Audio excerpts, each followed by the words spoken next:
can you tell me, you've been using ixazomib. What was the setting? You're looking at myeloma. Why did you go for this drug, and in what setting?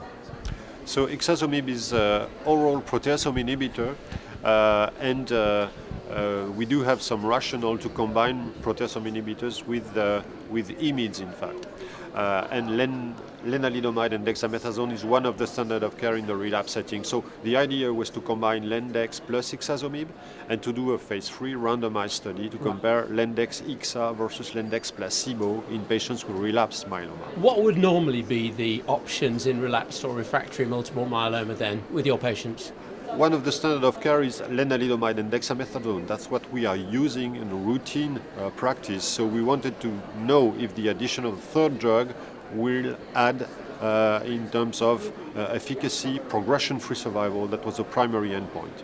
Okay, so you've got a study with Lendex plus or minus the new drug ixazomib. What happened? So we are showing that the addition of ixazomib, an oral drug, with a flat dose of 4 milligrams weekly on day 1, 8, and 15 in 28-day cycles is improving progression-free survival by 35% from 14 to 20 months. So this is a meaningful improvement, significantly important to my opinion. What about toxicity?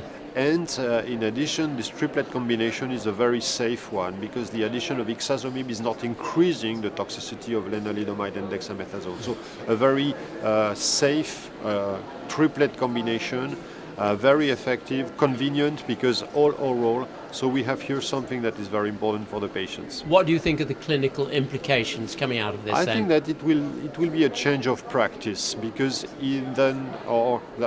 usually the patients are going to the hospital to receive IV drugs, etc., and they will be able to receive an oral triplet combination and stay at home. So that's a very important point for the patients. The take-home message for cancer doctors then?